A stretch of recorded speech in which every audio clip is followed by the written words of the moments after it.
Oh, hey. Sorry, don't mind me. I was just thinking about Super Nintendo World over in Universal Studios. It opens in a couple more days, actually. And I'm gonna be there. I'm actually really excited. I'll make a video on it when I do, but you know, it got me thinking of a game that I haven't thought about in a pretty long time. That game being Nintendo Land. Nintendo Land was a launch title for the Wii U, and I don't see it talked about as much as something like Wii Sports, which was a launch title for the Wii. So I want to go through it and take a look and see how it holds up. And you know what? We might even have fun on the way. Let me set the stage a little bit. Nintendo was just coming off their biggest success in a long time, the Wii. You probably don't even have to explain to you what the Wii was. Everybody had a Wii. But the Wii U was set to be the successor. For you people who don't know what a Wii U is, it's pretty much the love child between a Wii and a Switch. It's a witch. But you could use your Wii controls with it, but you could also use the Wii U gamepad, which was pretty revolutionary technology at the time. One of the high selling points was that you can watch TV and play your game that would normally be on the TV at the same time. And let me tell you, it was pretty awesome technology when it came out. Now we just have it on the go anywhere. I remember trying to get the gamepad to work on my living room couch when I was little, trying to get the connection from the Wii U all the way over there just so I could play in a different location, you know? And hey, some people even brought it to airports so they could play it. Which, I mean, go ahead if you want to play these games. That's an awesome way to do it. Technically, it was a portable system. You just had to port a lot with it. And Nintendo Land was supposed to highlight the functionality of the Wii U gamepad and the Wii Remote, but not as much because it was already highlighted with things like Wii Sports and Wii Sports Resort. Those were some of the launch title prototype games for the Wii. This was that, but for the Wii U. And Wii Sports has a pretty loyal following, especially with some of the games like bowling, mostly bowling, but people still look fondly back on them. Heck, Wii Sports Resort got 2 Mario Kart 7 tracks. This didn't get any. So we're gonna look at it. We're gonna go through all the individual games. I'll tell you what worked and what didn't. At first, there was nothing. Just a white void. And then, a Mario box came out of nowhere. You open the Mario box. Just touch the box on your Wii U gamepad. And out pops. Jesus Christ! Welcome to Nintendo Land. I am Monita, your park guide. Hello, Monita. My name is Sebastian. How nice it is to meet you. So this fun little character is called Monita. She's a robot who kind of guides you through Nintendo Land, and her annoying text-to-speech voice is going to guide you through every single one of these games' tutorials, and every time you enter a game. Now, the premise with Nintendo Land is it's supposed to be kind of like a theme park. Sort of like Nintendo World. Any theme park has their centerpiece. Disneyland has the castle. Universal has the globe. Magic Mountain has nothing. But this park has Nintendo Land Tower. The Central Tower. Now, I mean, it's sort of a good centerpiece. Yeah, this one doesn't really have a choice since it's the only thing this park has going on. Of course, I'm analyzing this video game on a theme park level, which I probably shouldn't do. So let's just jump right into it. Now, Nintendo Land features all of Nintendo's best franchises. Just the top dogs, the cream of the crop. You got Mario, you got Zelda, you've got Metroid, you've got Pikmin, you've got Game & Watch, you've got Mysterious Murasame Castle, a game that was only released in Japan, FZero, Balloon Fight? So, let's just talk about it right now. There are some glaring omissions from this game. Mainly Pokemon, Kirby, and the game that shall not be named. But I'm not too mad about it. I actually enjoy some of these deep cuts. So they're divided into 3 different categories. The solo attractions, the team attractions, and the competitive attractions. We're going to start with solo, go to team, and then competitive, because those are the ones I easily played the most. Let's talk about Yoshis Cart. Yoshi's Attraction is a very simple game. You use the Wii U gamepad to draw a path for Yoshi, trying to collect all the fruit and not fall or get hit by obstacles. It's a pretty simple premise. And you know what? It proves to be pretty fun most of the time. There's some parts where it's kind of like, eh. But this shows off the Wii U gamepad's touchscreen functionality. Something they had with the DS and the 3DS. Now they're bringing it to the home console. And then dropping it for the next one. But you draw a line for Yoshi and your character to get to the other side. Pretty simple and straightforward. I mean, it just gets boring after a while, is the biggest complaint I have. For a single player game, it just gets boring after a few times. So the Game & Watch game is admittedly pretty simple. But it's got its fun. It's a rhythm game, so you just move your character's arms from left to right or up and down in the same pattern that the dance instructor is. My favorite thing about it is how the Mii's go crazy in the background and things from other games can come in. But its biggest thing is probably that it includes the octopus from Game & Watch's Final Smash and Smash Bros. Also from a Game & Watch game, but I'm not going to search up which one.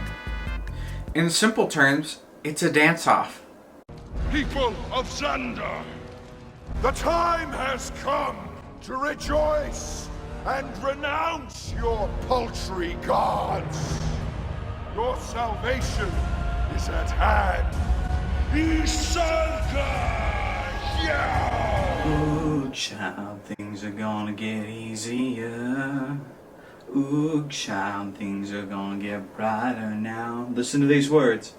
Ooh, child. Ooh, child, things are gonna get easier. Ooh, child. Now bring it down hard. Someday. Put it together. What are you doing? Dance off, bro. Me and you. Gamora. Subtle. Take it back. What are you doing? I'm distracting you, you big turd blossom. So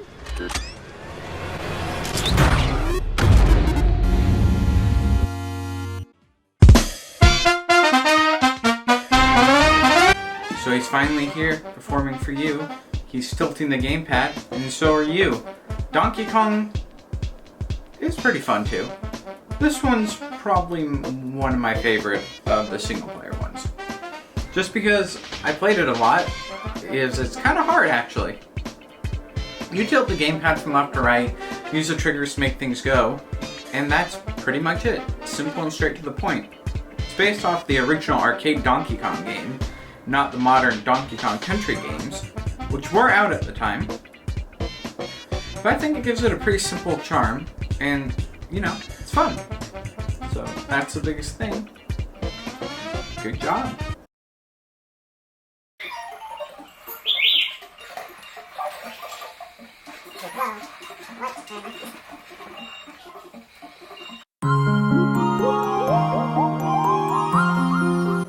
Balloon Trip.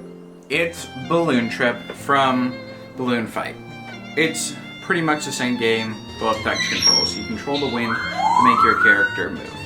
And that's it. I mean, simple as simplicity can get. You avoid the things, you don't fall in the water, you try not to die, you collect balloons. It's a pretty fun time. It's got a pretty good replayability aspect, except I believe it does the same trip every single time. But trying to see how far you can get is really fun. Come here. Come here. What do you think about Balloon Trip? What do you think about Luigi?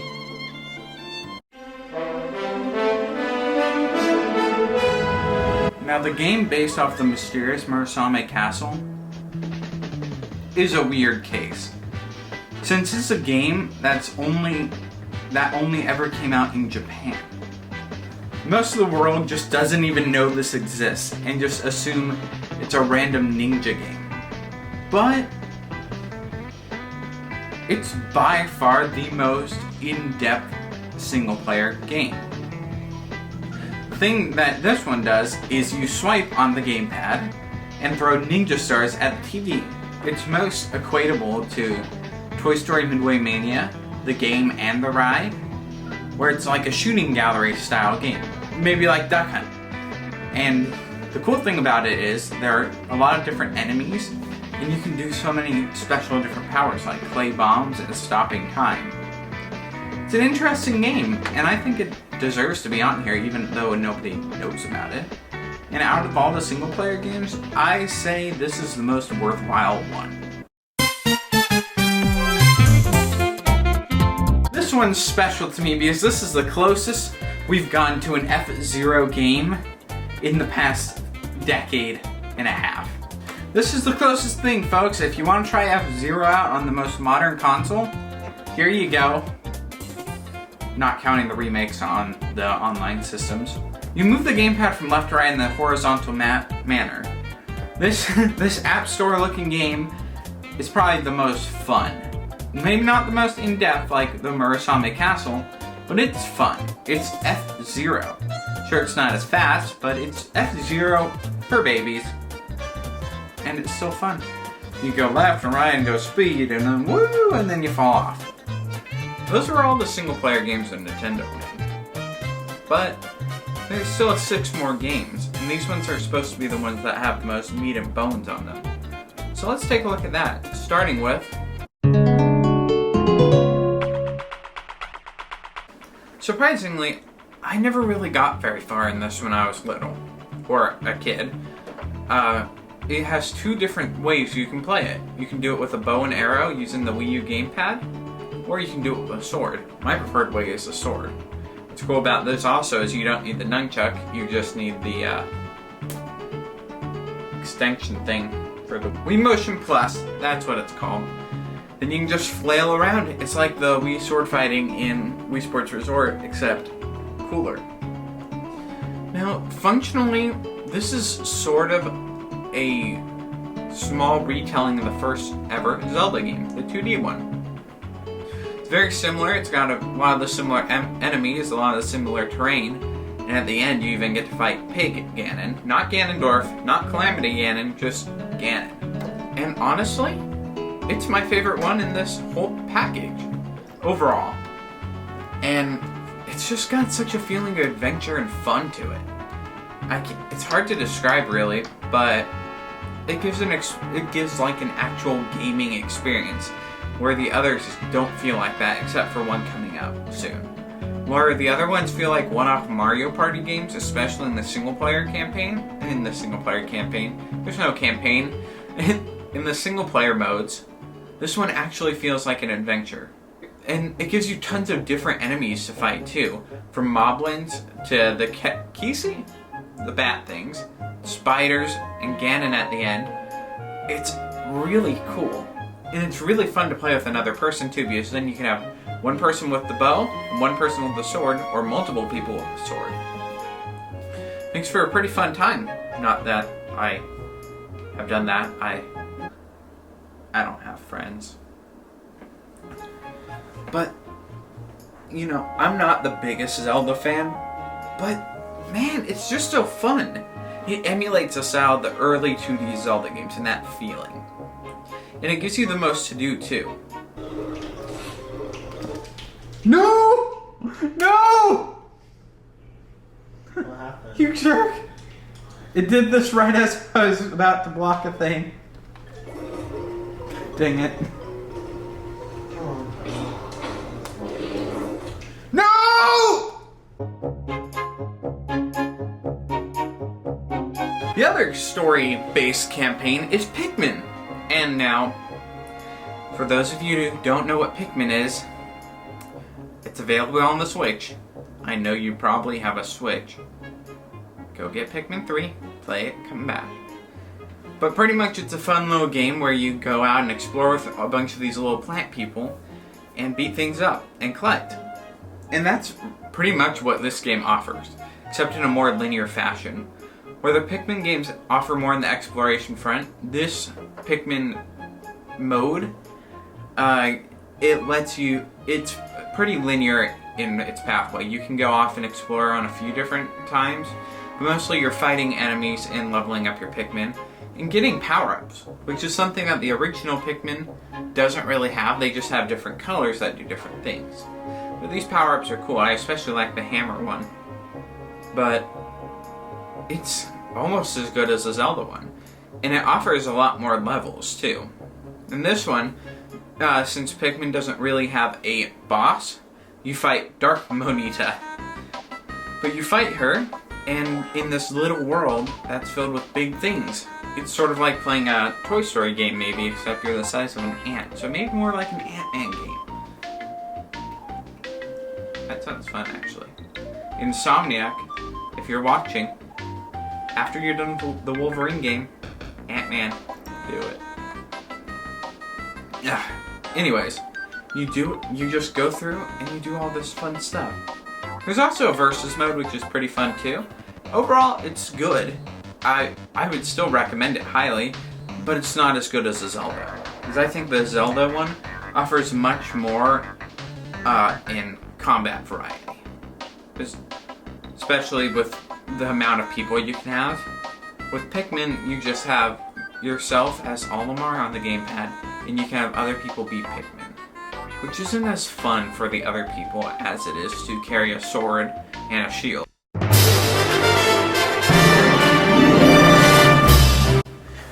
Now, for the last of the adventure mode type games, we have Metroid. And Metroid is one of my favorite games. I love Metroid, the 2D Metroids. I'm not as big of a fan of the Prime games, but Super Metroid and Metroid Dread are some of my favorite games of all time. So I was really looking forward to this mode, and it only kind of met my expectations. So I was hoping for another in-depth exploration type game, or battle type game like Zelda and Pikmin. But instead what I got was pretty bare bones arenas and enemies to fight. Which, I mean, it's fun for a little bit, but it gets pretty tiresome if you try to complete it all. Not to mention there are double the levels of the Zelda game, and it's just not as fun. Don't get me wrong, I enjoy shooting all the Metroid enemies. Don't get me wrong, I enjoy shooting at Metroid enemies, but I just wish there was something more substance, or a more varied arena type, because they all kind of look the same. You can kind of say that for Zelda too, but you got a good mix. You got caves, you got plains, you got hills. I mean, I don't know.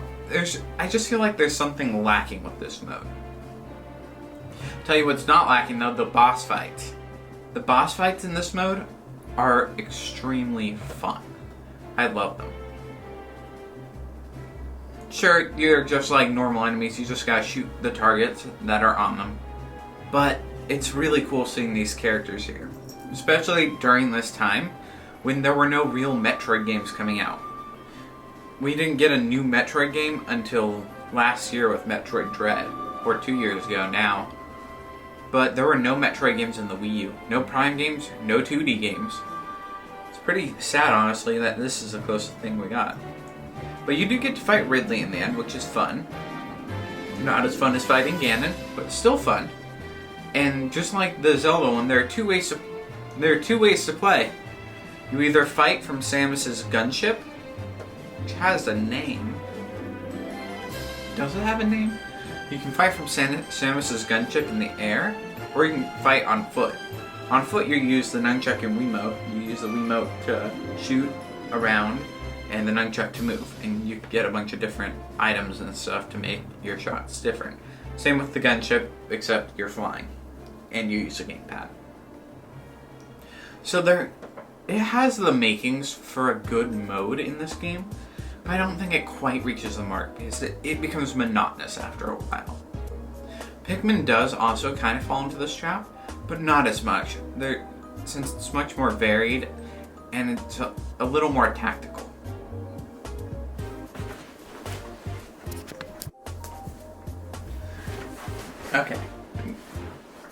Okay, now we get to talk about the games that I easily played the most of. The multiplayer games. I played them with my brother, my parents, my friends, and these ones I think give the best experience. Though they are admittedly kind of similar. But I really enjoy them all. Let's start with Nintendo's golden boy, Mario. For Mario, it's a mix. It's tag. It's tag. Mario goes on the run. But what's fun about it is that you can have up to 5 players, I believe. 5, yeah. 1 on the gamepad, 4 on the Wiimotes. And the people on the Wiimotes play as Toads, and they try to catch Mario. But you have a player as Mario and a player as Toad. And the Toad tries to catch Mario. The Toad also has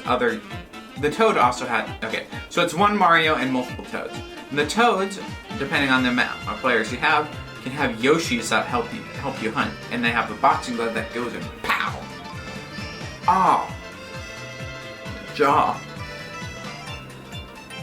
And they help you fight Mario. And then you have to try to tackle him. So it's like tag and hide and go seek. But the trick is, the Wii U person can see where Toad is at all times. So they can strategically plan. And the Toads have to try to strategically plan to catch Mario.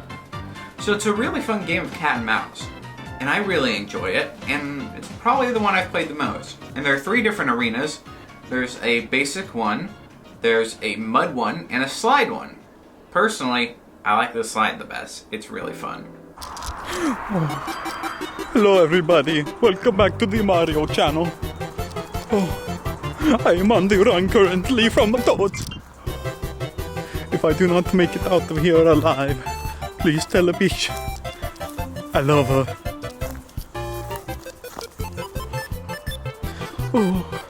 I can't believe this. Oh, mamma mia. The Toads are after me. I think I hear the Yoshis now. I've got to get to move on. Let's go. Next is Luigi's Mansion. Now, Luigi's Mansion up to this point only had 2 games. The third one hadn't come out, but really it only had 1 since the one on the 3DS was that out yet? So that Luigi's Mansion only had 1 game up to this point, the original Luigi's Mansion. So it only takes inspiration from that, but it's still fun. You have 1 player as the ghost with the gamepad, where you're invisible and you have to try to scare the other people who are playing as Luigi. The Luigi players have to try to burn the ghost with a flashlight. The ghost is invisible, but the rumble on the Wiimote detects when you're close. And sometimes thunder will strike out. And sometimes lightning will strike outside, causing light to come in, so you can see the ghost. You also have, if you're by yourself as Luigi, you have 2 Monitas to help you. So it's a pretty fun game. It's very similar to the Mario one in a lot of ways, but I think it puts an extra spin on it that makes it different. It's like the reverse of the Mario. The gamepad person's going after the Wii people. And the Wii people are going after the Wii U people in Mario. And they're just like the Mario one, there are 3 levels. There's the main mansion, there's a basement, and there's a laboratory. And they're all really fun. This is probably my favorite of these 3.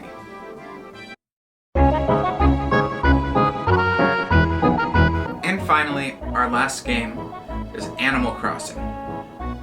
Now, I don't like Animal Crossing very much.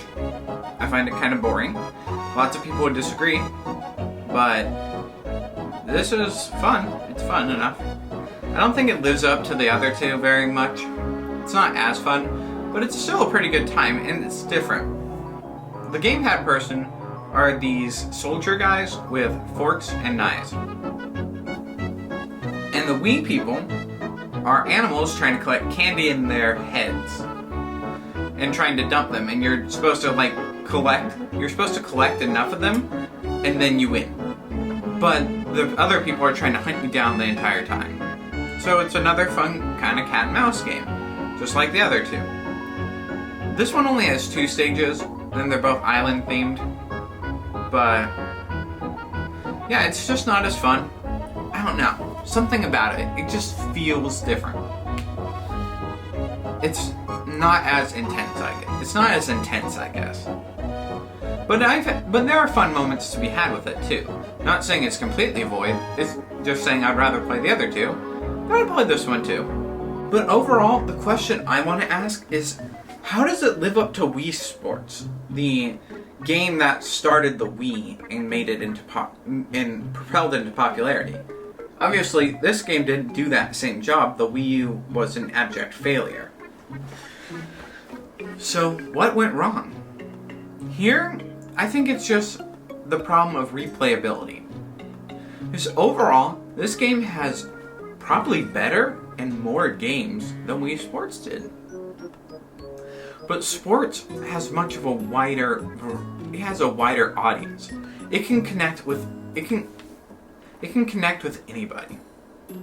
While Nintendo Land, though Nintendo is huge and you're playing it on a Nintendo console, I don't think it just has the same replayability as a Sport does.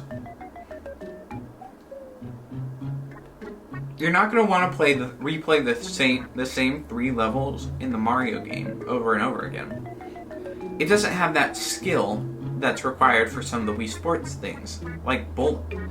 There's a reason Eddie Burback is still trying to. There's a reason Eddie Burback is still playing Wii Sports, trying to get 2 perfect games in Wii Bowling. Nobody's trying to get a perfect game in the Ninja game, okay? And the Wii U gamepad, I just don't think is as widely accessible as the Wiimote. The Wiimote's pretty simple, whereas the Wii U gamepad has all this weird things in it. It's like a 3DS on steroids, and I don't think it was as appealing to people. And with Wii Sports, people know how to play these right off the bat because they're sports. These are B-grade Mario Party minigames at most. Sure, it comes with 3 campaigns, but are you really going to replay them? I still love this game though. It still holds a special place in my heart. And if you're a Wii U owner and you have this, I suggest going back to it. Because you can have a really fun time with some of these games. Some of them can go die in a fire, Yoshi, but a lot of them are really fun times. And I suggest looking back on this fondly. Well, not really my place to tell you to look back on it fondly, but just take a look back at it. And if you own a Wii U and don't own this, you can try to get it on the Wii U store before it's gone forever. But anyways, I've been Sebastian. Thank you for watching.